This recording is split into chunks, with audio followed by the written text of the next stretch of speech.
Olha, isso aqui não é só mais um papo de autoajuda superficial, tá?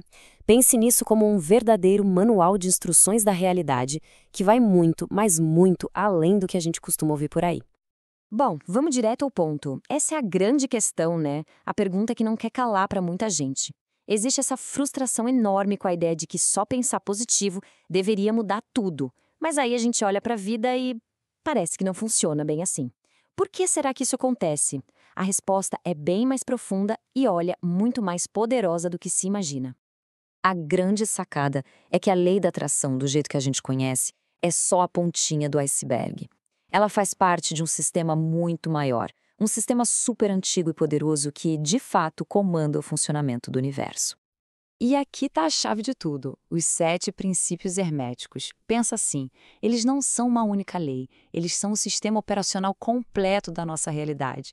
E o mais incrível é que a ciência de ponta, principalmente a física quântica, está começando a dizer: pessoal, essa sabedoria milenar tinha razão. E para entender isso tudo, a gente precisa começar pela base, pelo primeiro e mais importante princípio de todos, o princípio do mentalismo.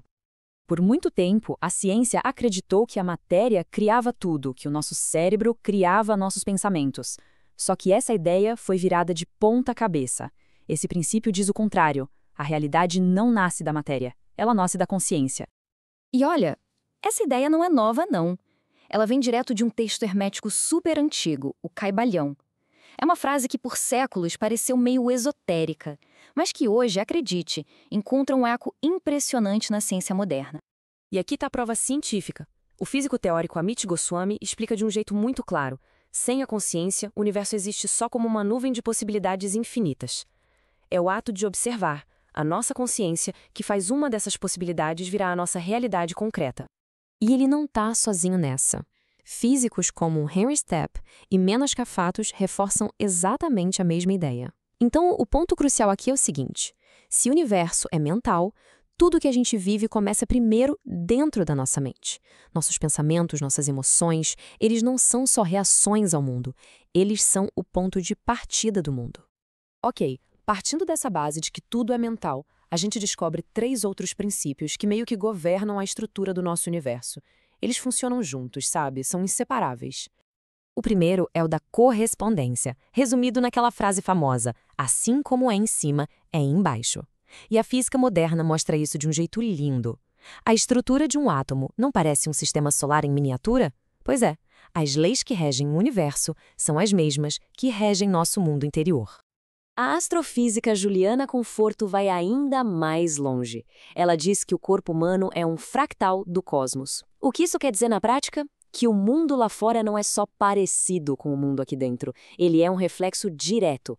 A realidade funciona como um espelho da consciência. O que está acontecendo fora está só repetindo algo que já acontece dentro. Depois vem a vibração. A ideia é simples. Nada, absolutamente nada está parado. Aquilo que a gente acha que é matéria sólida, na verdade, é só energia vibrando bem devagarinho. Isso vale para tudo, inclusive para os nossos pensamentos e emoções. Eles não são coisas abstratas, eles emitem uma frequência real que dá para medir. E é aqui que muita gente erra. Não adianta nada ficar repetindo afirmações de riqueza se o sentimento lá no fundo é de falta, de escassez. É por isso que o pensamento positivo muitas vezes não funciona. O universo não responde às nossas palavras. Ele responde à coerência da nossa vibração, que é o nosso sentimento sustentado com intenção. E por fim, a polaridade. Esse princípio mostra que opostos como quente e frio, amor e ódio ou coragem e medo não são coisas diferentes. Na verdade, são só 2 extremos da mesma coisa, da mesma régua, da mesma vibração. E entender isso, gente, é a chave para conseguir uma transformação de verdade, ou como os antigos chamavam, a transmutação. Tá, mas como essas energias todas se manifestam no nosso dia a dia? Aí entram os 2 últimos princípios que governam os ciclos da vida e o processo de criar qualquer coisa: o ritmo e o gênero. O ritmo nos ensina que a vida tem mares, sabe? Tem ciclos de expansão e ciclos de recolhimento. Tentar lutar contra isso, se culpar por não estar sempre no topo, é a receita para o sofrimento. Ao mesmo tempo, o gênero diz que todos nós temos energias masculina e feminina. E não, isso não tem nada a ver com biologia, e sim com vibração. E aqui está o pulo do gato para criar qualquer coisa na vida. Um excesso de ação e foco, que é a energia masculina, sem intuição e receptividade, que é a feminina, leva a gente à exaustão sem resultado. Por outro lado, só sentir e intuir, sem partir para a ação, leva à estagnação. O equilíbrio entre os dois é o que faz as ideias virarem realidade. Então, beleza, a gente já conhece todas essas leis. Como é que a gente sai da teoria e vai para a prática? A resposta está na arte da transmutação mental, ou seja, usar esses princípios de forma consciente.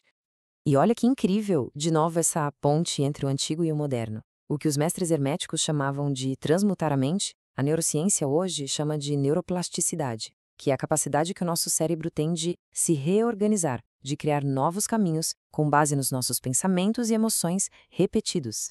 Muita gente fica esperando uma técnica mágica, um ritual super complicado. Mas a verdade é muito mais simples e talvez por isso a gente acabe ignorando. A transformação não vem de um único evento grandioso. Ela vem da consistência em fazer o simples com intenção. Então, como isso funciona no dia a dia? Basicamente, é um processo de 3 passos. Primeiro, a gente precisa observar a própria mente sem julgar, para sair do piloto automático. Segundo, usar ferramentas para limpar aqueles programas inconscientes que vivem nos sabotando. E terceiro, reforçar conscientemente, com intenção, as novas crenças e o estado de ser que a gente deseja, dia após dia. É ter disciplina vibracional.